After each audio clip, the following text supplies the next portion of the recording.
now we are going to cover one of the most important topic, angle between two vectors. Why we need to read this topic? तो हम ये कहते हैं कि देखिए, we are going to add two vectors, we are going to subtract two vectors, we are going to multiply two vectors. We do not perform the dividation in the vector. There is no definition of dividation of two vectors. तो दो vectors को add करने के लिए, subtract करने के लिए या मल्टीप्लिकेशन के लिए सबसे ज्यादा इंपॉर्टेंट जो चीज रहती है जिसे हम वेक्टर अलजेब्रा में यूज करते हैं वो है दो वेक्टर्स के बीच की डायरेक्शन, और उस डायरेक्शन को हम एंगल से डिफाइन करते हैं। किन्हीं भी दो वेक्टर के बीच में एंगल को डिफाइन करने के लिए सबसे पहले अगर हम उसे ग्राफिकली रिप्रेजेंट कर रहे हैं, ठीक है, न्यूमेरिकल में अगर सीधा लिख दिया ए वेक्टर और बी वेक्टर के बीच में लेट्स सपोज करो 60 डिग्री एंगल है, तो हमें कोई इस टॉपिक की नीड नहीं है। If question give you a diagram and show some angles there, तो हमें टॉपिक पढ़ना पड़ता है।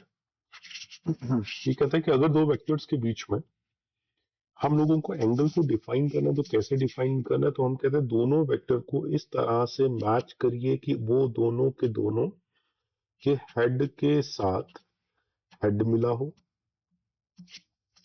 या दोनों वेक्टर के टेल के साथ टेल मिला हो। इस तरह से उनका डायग्राम होना चाहिए। जैसे देखिए, ये एक वेक्टर का हेड यहाँ पे मान लो खत्म होता है, और दूसरे वेक्टर का भी लेट सपोज करो हेड यहाँ पे खत्म होता है।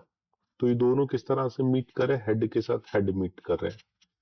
अब हमें क्या कर रहे हैं, यहाँ पे ना एक एंगल देखो यहाँ बन रहा है दोनों के बीच में, और एक एंगल हमें यहाँ बन रहा है इन दोनों के बीच में।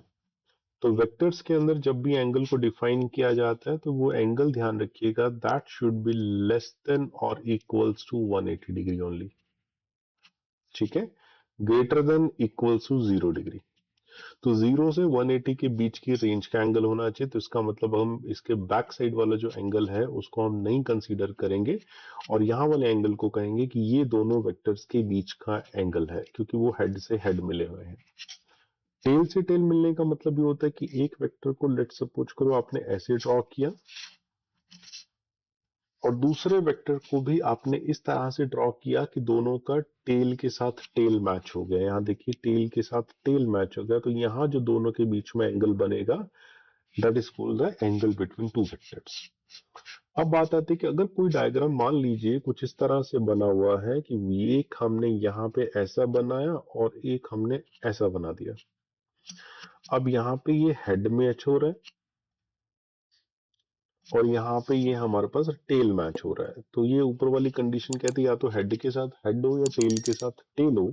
तो हमारे पास हेड के साथ हेड या टेल के साथ टेल मैच नहीं हो रहा है, तो हम क्या करेंगे? किसी भी एक वेक्टर को आगे की तरफ एक्सटेंड करेंगे। एक्सटेंड का मतलब होता है थोड़ा सा बढ़ा के बनाना है, जरूरी नहीं कि सेम वेक्टर पूरा ड्रॉ करें, थोड़ा सा आगे की तरफ बढ़ा दे किसी भी एक को, ठीक है। और उसके बाद क्या करें, बाहर से देखें उन दोनों के बीच में क्या एंगल बन रहा है। तो जो बाहर से बना हुआ एंगल जो होता है वो उसके बीच में एंगल को लिखा जाता है।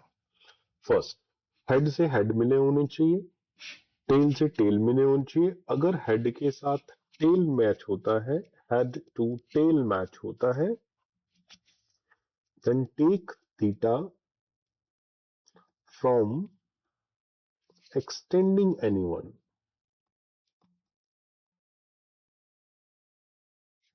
So this is a way to get the answer, to get the angle between two vectors. जैसे देखिए, यहाँ मैंने कुछ डायग्राम बनाए, यहाँ पे एंगल बना दिया मान लो 60 डिग्री, यहाँ पे एंगल भी बना दिया 60 डिग्री, यहाँ पे एंगल बना दिया, इस तरह से दिखा दिया गया। इसको ए वेक्टर लिखा गया, इसको बी वेक्टर लिखा गया, इसको सी वेक्टर लिखा गया, और इसे कहते हैं सारे अंदर के जो एंगल है वो आपको 60 डिग्री हम दे रहे हैं। तो ये क्वेश्चन की तरह है कि हमें ये बताना है कि इनके बीच में क्या क्या एंगल है। जैसे हम फर्स्ट पार्ट में चलते हैं, फर्स्ट पार्ट में हम इसे ए वेक्टर कहें और इसे बी वेक्टर कहें, तो ए और बी के बीच में कहें एंगल कितना है। तो कहता है ए वेक्टर और बी वेक्टर जो है वो टेल से टेल मैच हुआ है, हमारी कंडीशन मैच हो रही है, तो इसका मतलब इनके बीच का एंगल जो रिटर्न है दैट इज ओके 60 डिग्री।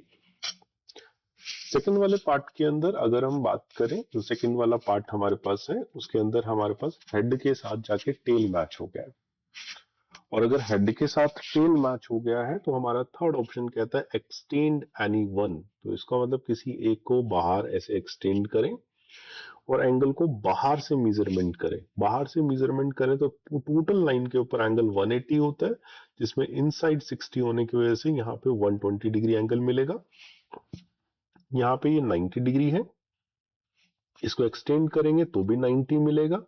तो इस थर्ड में कोई प्रॉब्लम नहीं है, चाहे हम इनसाइड से लिख रहे हैं या आउटसाइड लिख रहे हैं, both will be 90 degree.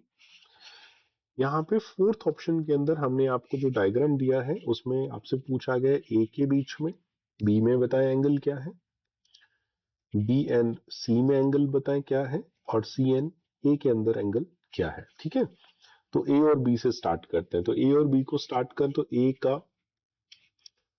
Head आ रहा है यहाँ पे, बी का टेल आ रहा है यहाँ पे।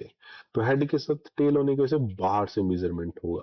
तो बाहर से मेजरमेंट करने के लिए अगेन 180 में से 60 को माइनस करेंगे, you will write as 120 degree. तो angle between A and B is 120 degree. B और सी हेड के साथ हेड मैच हो रहा है, और हेड के साथ हेड मैच हो रहा है तो greater angle is okay 60 degree. C और ए के बीच में टेल से टेल मैच हो रहा है, the return angle is okay 60 degree. ठीक है, आई थिंक आपको समझ आया होगा। अब यहाँ देखिए क्वेश्चन बनाया मैंने, इसमें कहा कि पहले डायग्राम में ए दिखाया, दूसरे डायग्राम में बी दिखाया, तीसरे डायग्राम में सी दिखाया, और आप कहते हैं ए और बी के बीच में एंगल बनाए और बी और सी के बीच में एंगल बनाए। ठीक है, तो हमने ए बी सी इस तरह से अलग अलग डायग्राम पे दिखाए। प्रीवियसली हमने एक ही डायग्राम पे दिखाए थे और आपको ड्रॉ करने के लिए कहा था। अब यहाँ पे एक वेक्टर की सबसे अच्छी इंपॉर्टेंट प्रॉपर्टी ये होती है कि अगर हम एंगल को एक वेक्टर को अपनी जगह से डिस्प्लेस करते हैं बिना उसकी डायरेक्शन बदले, बिना उसका मैग्नीट्यूड बदले, तो वेक्टर नहीं बदलता है। इसका मतलब क्या है, हमने फिर से कोऑर्डिनेट सिस्टम ऐसा बनाना है। अगेन लेट्स सपोज करिए हमने कोऑर्डिनेट सिस्टम बनाया, एक x को रिप्रेजेंट कर रहा है, एक y को रिप्रेजेंट कर रहा है। यहां से a को उठा के ले जाके यहां ड्रॉ करते हैं, ये a बन गया आपका। a का ना तो हमने डायरेक्शन चेंज किया ना हमने लेंथ चेंज किया। b को उठाएं, यहां से ले जाएं, यहां ड्रॉ करते हैं, तो b के ना तो लेंथ चेंज हुई ना डायरेक्शन ड्रॉ चेंज हुई। c को यहां से उठाएं, यहां जाके ड्रॉ करते हैं, एज इट इज वहां से कॉपी करें और यहां ले आए। तो आपके पास क्या हो गया, a यहां आ गया, बी यहां आ गया, सी यहां आ गया। ए ने एंगल क्वेश्चन में बना रखा था 30 डिग्री, बी ने बना रखा था 30 डिग्री, और सी ने बना रखा था 60 डिग्री। अब आपसे पूछा गया what is the angle between A and B.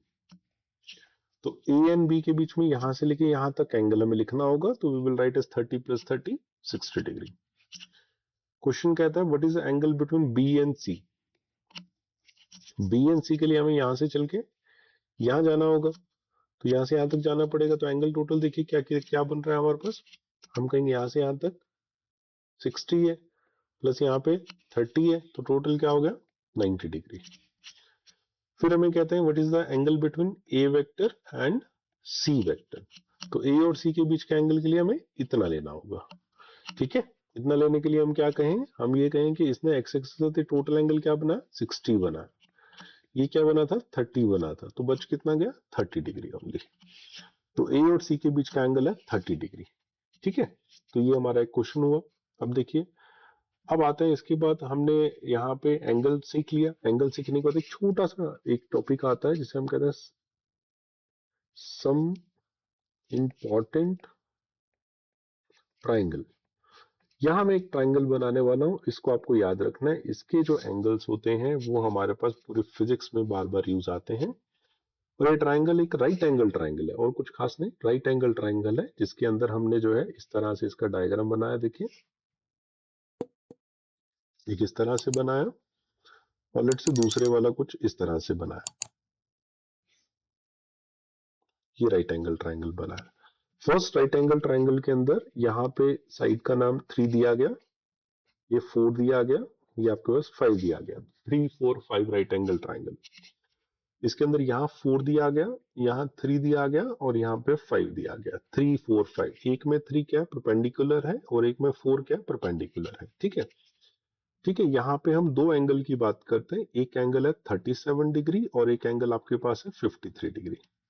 अब कैसे याद रखना है 37 53 कहाँ आएगा, स्मॉल साइड 3 है, स्मॉल साइड 3 की वजह से स्मॉल एंगल 37 डिग्री यहां लिखेंगे, बिग साइड 4 है तो बिग साइड 4 की वजह से यहाँ पे हम बड़ा एंगल 53 डिग्री लिखेंगे। ठीक है, अब हमारे पास एक 37 डिग्री का ट्राइंगल बन गया जिसका परपेंडिकुलर 3 बन गया, बेस 4 बन गया, हाइपोटेनियस 5 बन गया। एक एंगल 53 बन गया, इसका परपेंडिकुलर 4 बन गया, बेस 3 बन गया, हाइपोटेनियस 5 बन गया। अब क्वेश्चन में आपसे बस कई बार आएगा आपको साइन 37 की वैल्यू लिखनी होगी, आपको कॉस 37 की वैल्यू लिखनी होगी और आपको टेन 37 की वैल्यू लिखनी होगी। ठीक है, साइन 37 मतलब perpendicular by hypotenuse, base upon hypotenuse, और यहाँ पे हम क्या लिखेंगे, परपेंडिकुलर अपॉन बेस। अब 37 वाले ट्राइंगल में जाएं तो this will give you the 3/5, this will give you the 4/5, this will give you the 3/4। याद रखना है 37 डिग्री के लिए साइन 37 3/5, cos 37 4/5, tan 37 3/4। 53 डिग्री के लिए फिर से साइन 37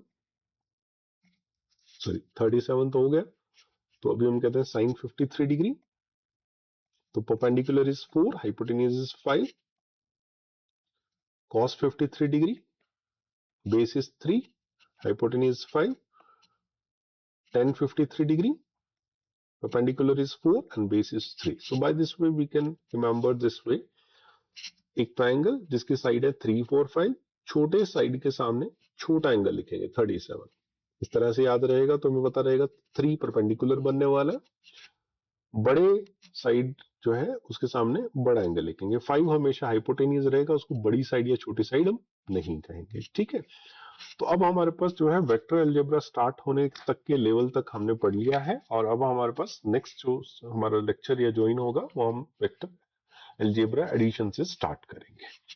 थैंक यू।